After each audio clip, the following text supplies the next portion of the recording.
Good day, everyone. Good day, and welcome to Morning Sip with Red Melissa.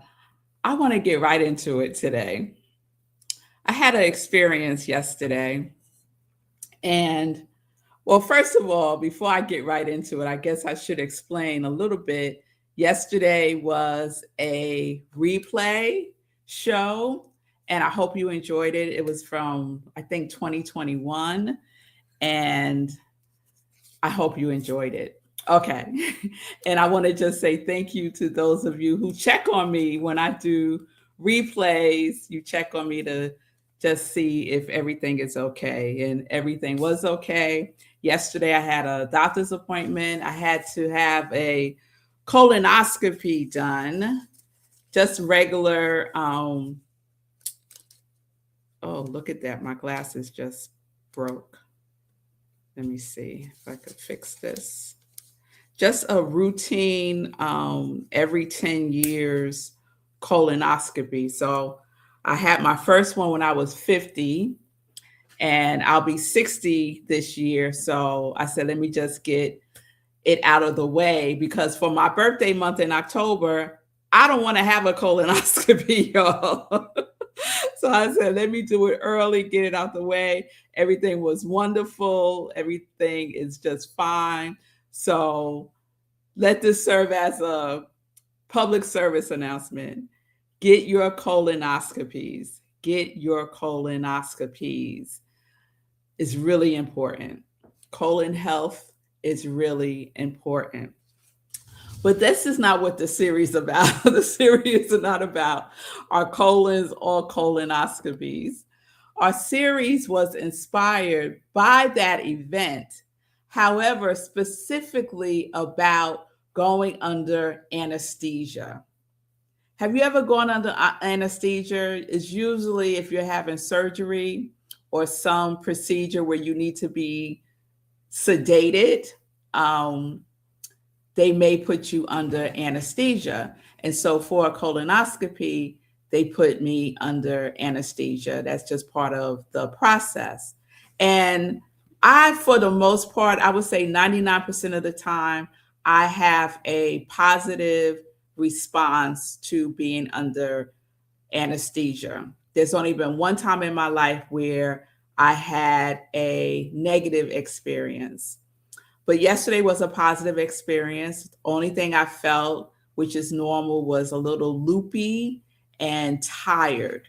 So when Marco got me home, I just got right into bed and I slept for like 4 hours. And after that, I felt much better. Ate something light, just relaxed the rest of the day. I didn't do anything. I didn't have any meetings. I didn't go outside. I just relaxed. So I took really, really good care of myself yesterday after having that procedure. And what I woke up to was this thought about anesthesia. I know, y'all, it's just like, yeah, that's what I kept thinking about, anesthesia. I know, Pamela, anesthesia. Yes, you've been under it many times. Hey, Shay Love. Yeah, I've been under anesthesia maybe 3 times in my life. And when I mentioned the negative experience I had with it was when I had dental work done years and years ago, and they put me under anesthesia. I did not have a good experience. I don't know what kind of anesthesia it was. I don't know if they use different types of anesthesia when you're doing dental work, but it was a very negative experience for me. I was hallucinating. I was having nightmares. It was, my blood pressure went up. It was not a good time for me. But for the colonoscopy, the second time, no issues whatsoever. So I see you, Bonnie. Bonnie's going under anesthesia tomorrow for cataract surgery. So let's just send some love and light to Bonnie, knowing that all is well for her cataract surgery. All is well. So we're just sending you healing light in advance, Bonnie, knowing that all is well for you tomorrow. So Oh, Shay, thank you. Shay said many studies in consciousness have been done around anesthesia. Well, I am very curious about this now, Shay, and I am going to look into some of the studies that have been done about anesthesia and consciousness. Thank you for that. So, this has inspired me. And so, our series this week is Anesthesia, a Spiritual Perspective. Yes, anesthesia, a spiritual perspective. Now, I never thought I would be saying those words together, but yet here we are. So I looked up the definition of anesthesia, and there are several um, categories for the definition of anesthesia. One is medical, one is pathology, psychiatry, and today we're going to add spiritual. So the medical definition is general or local insensibility as to pain and other sensation, induced by certain interventions or drugs to permit performance of surgery or other painful procedures. So that's the medical definition. Pathology is general loss of the senses of feeling as pain, heat, cold, touches, or other less common varieties of sensation. So, loss of sensation. And psychiatry is the absence of sensation due to psychological processes, as in conversion disorders. Now, those are the definitions that the dictionary gave me. So you know me, I like to look at the origin of words. So anesthesia comes from a Greek word that means want of feeling. I thought that was interesting. And then it breaks it down. So it breaks down the prefix an, A-N, and the word aesthesia. I didn't know aesthesia was a word, but let me continue. So, "and" as a prefix means not. Aesthesia means perception.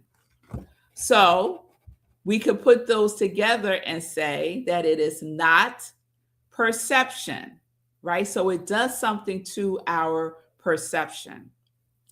So then I said, you know what? Let me just Google. I'm just curious if there's a spiritual definition for anesthesia because I couldn't find one in the dictionary. And sure enough, there is. Here it is: a temporary separation of the conscious mind from the body, functioning as a sacred space of surrender. I said, what? I'm going to read it again. A temporary separation of the conscious mind from the body, functioning as a sacred space of surrender.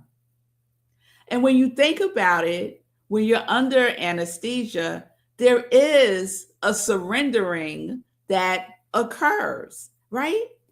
There is a letting go, if you will, that occurs. So I read on, because then I'm real curious about this now when I read the spiritual perspective of the spiritual definition of anesthesia. So it goes on to say, it pauses the body's physical and mental processing mechanisms, allowing for healing while core spirit rests untouched.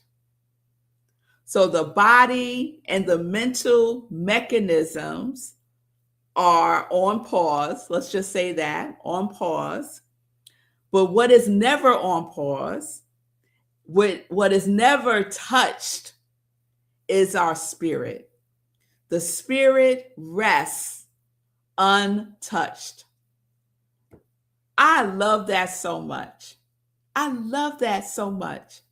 So the offering around this, anesthesia as a spiritual perspective is the opportunity for us to surrender, right? Because some of us have a challenge with surrendering control. Anyone anyone sometimes challenged by surrendering control?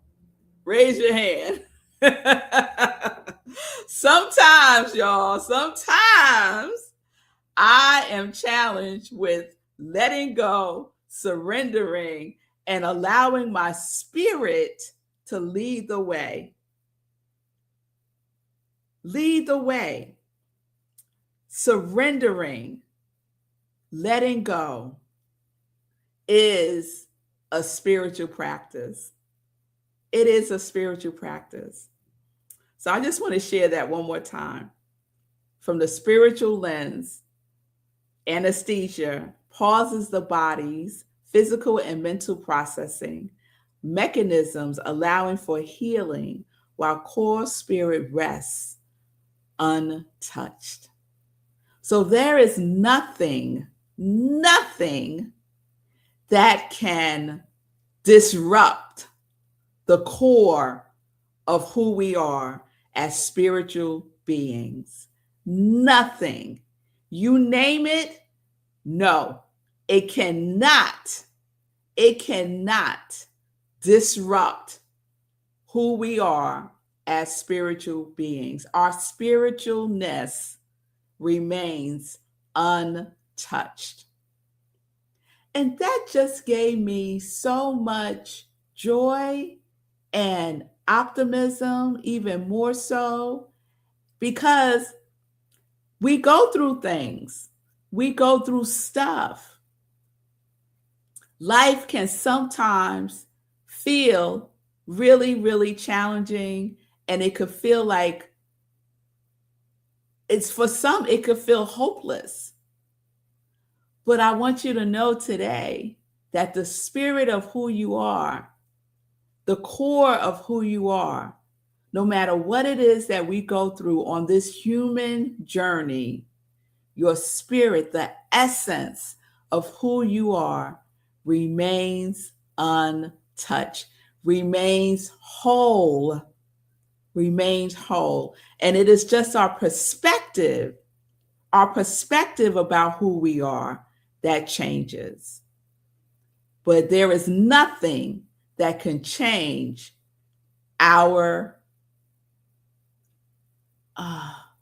can change the truth of who we are, our true nature. There is nothing.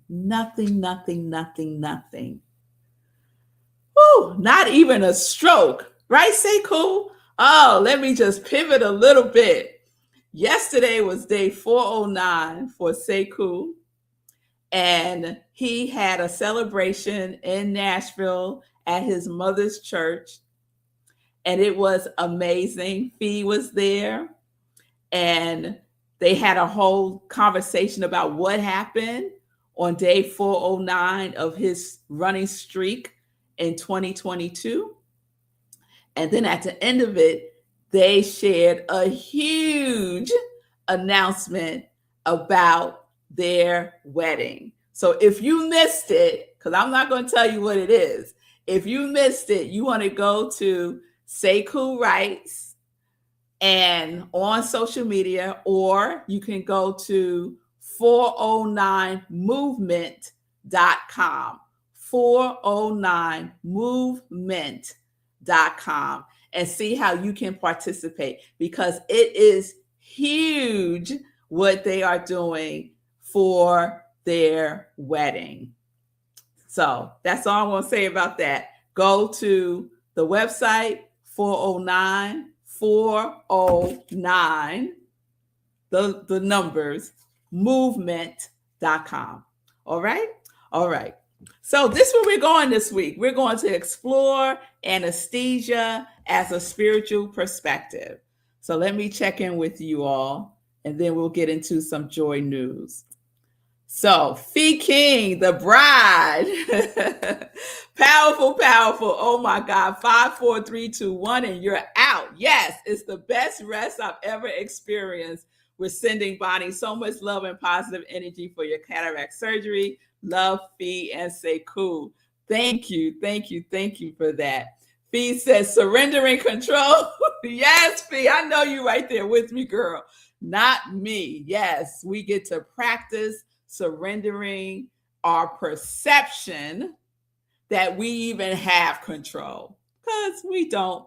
Most things we have no control over. We control our response to all the things, but most things we do not have control over.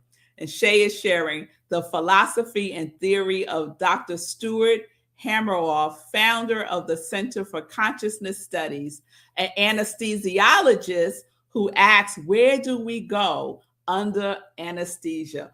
Ooh, Shay, I will be digging into that today. Thank you for that. I appreciate it. So, remember, we have an opportunity to surrender. We get to know again that we are spiritual beings and that there is nothing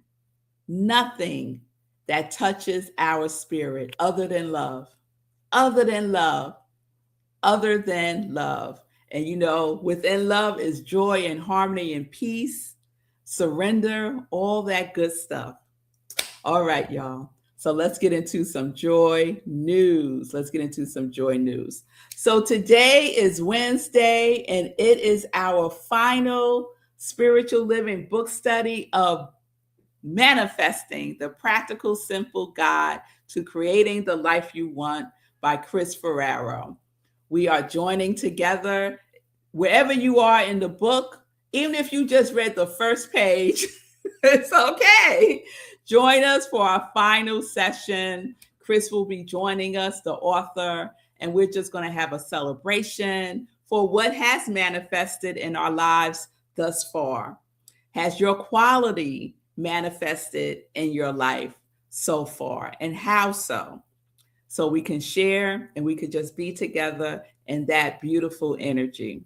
So that is tonight at 7 p.m. Eastern Time. You can go to rocklandcsl.org for more information. There it is scrolling on the bottom. rocklandcsl.org for more information.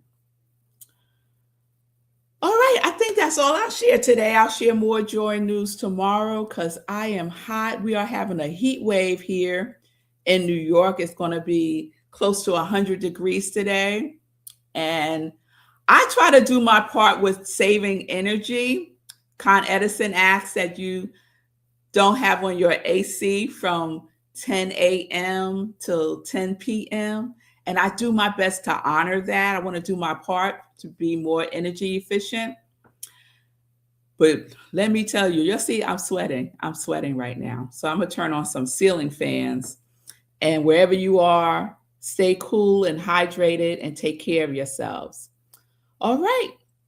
So I will see y'all tomorrow. Oh, Bonnie, I just saw Bonnie said, I think I'll be having a philosophical conversation with my anesthesiologist tomorrow. Please do, Bonnie, and let me know what they say. All right, y'all. Peace and blessings, peace and justice. We are living life in joy, connected to our yes.